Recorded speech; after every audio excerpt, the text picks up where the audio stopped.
semangat untuk mengembangkan keuangan Islam. Namun di satu sisi kami juga merasa bimbang dengan produk-produk yang ada saat ini. Contohnya berkaitan dengan capital market, khususnya dengan saham-saham yang kami yakini bahwa saham-saham sekarang misalkan terbagi menjadi 3, ada saham 100% halal dan ada saham campuran yang di situ perusahaan adalah perusahaan halal, namun masih berinteraksi dengan pembiayaan dengan cara yang riba. Banyak daripada lembaga-lembaga penilaian syariah menilai bahwa saham tersebut adalah saham yang halal termasuk di Indonesia. Jadi kami, persoalannya adalah kami punya semangat untuk mengembangkan keuangan Islam, tapi sampai saat ini kami masih ragu untuk misalkan hanya sebatas invest, membeli saham-saham tersebut. Itu yang pertama. Yang kedua, saat ini banyak fintech yang menjadi penerbit saham-saham yang dia memiliki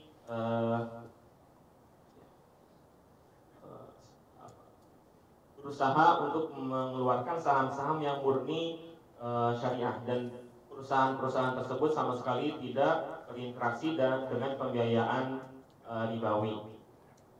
Namun sampai saat ini seperti perusahaan-perusahaan tersebut tidak terdaftar di capital market. Apakah mungkin ke depannya seperti fintech-fintech yang ada saat ini itu tergabungkan dalam capital market, atau misalkan khusus ada capital market untuk menaungi perusahaan-perusahaan kecil seperti yang ada yang ada saat ini, ya, yang benar-benar mereka murni tidak mengambil pembiayaan ribawi sama sekali. Oke, baik, terima kasih. Maybe Prof. Okey. Terima kasih soalan tersebut. Di Indonesia dahulunya Dewan Syariah Nasional MUI mengeluarkan kriteria untuk syarikat-syarikat patuh syariah. Selepas itu diambil alih oleh OJK. Sekarang ini OJK terbitkan daftar syarikat-syarikat patuh syariah. Cuma itu hanya untuk syarikat yang besar yang berada di dalam IDX, Indonesian Stock Exchange. Bagi pabrik yang kecil, contohnya dalam fintech, sebab mereka itu tidak didaftarkan di bawah Stock Exchange, tidak ada senarai atau mendaftar patuh syariah.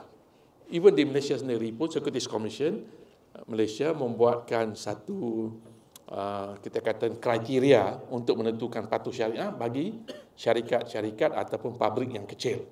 Sudah ada, cuma mereka tidak terbitkan daftar syarikat tapi memberi kriteria apa syarikat-syarikat ataupun pabrik yang memenuhi ciri-ciri patuh syariah.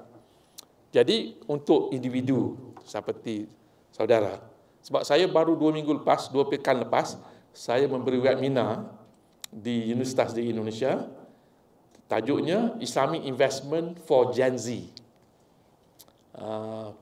Investasi syariah untuk generation Z, di antara umur 15 hingga 35.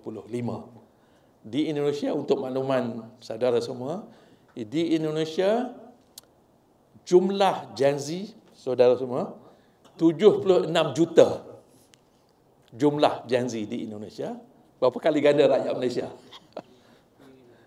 Lebih pada 2 kali lipat. Sebab Malaysia 34. Kita 1 lipat pun, saya menggunakan bahasa Indonesia di sini, tak pakai ganda, dia panggil lipat. Baru 68. Ni 77 juta Gen Z sahaja, orang muda di Indonesia, dan kebanyakan mereka investasi di dalam digital, investment digital, yang seperti ada beberapa nama saya sudah lupa itu. Cuma saya memberi lecture tersebut, saya terangkan supaya avoid scam. Banyak scam di Indonesia. Sama juga di Malaysia, scam yang menggunakan Telegram, Facebook, TikTok, yang banyak menggunakan skim investasi patuh syariah, tetapi semua itu adalah tipu helah. Kita masuk uang, kita investasi uang, dalam 1 jam saja kita dapat 30%.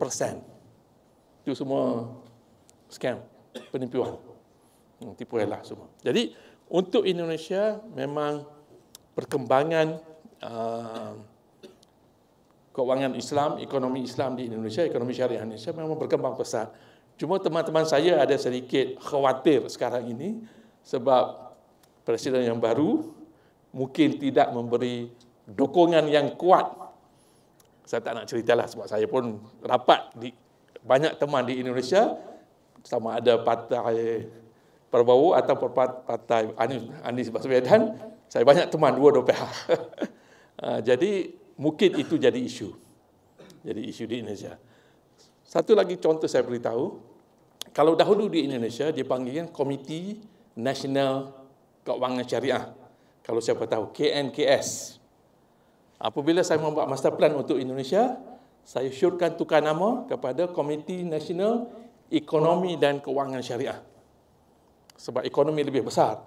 Dan Indonesia implement, sekarang sebenarnya Indonesia berjalan lebih laju, lebih deras daripada Malaysia.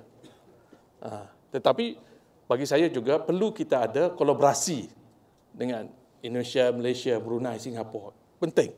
Sebab agenda kita sama. Agenda kita ialah ekonomi syariah ataupun Islami ekonomi. Agenda kita apabila ummah Southeast Asia itu rapat, bergabung, kuat tenaga, mungkin kita boleh bawa negara lain, terutamanya di Central Asia, perlu support. Itu. Terima kasih, Prof.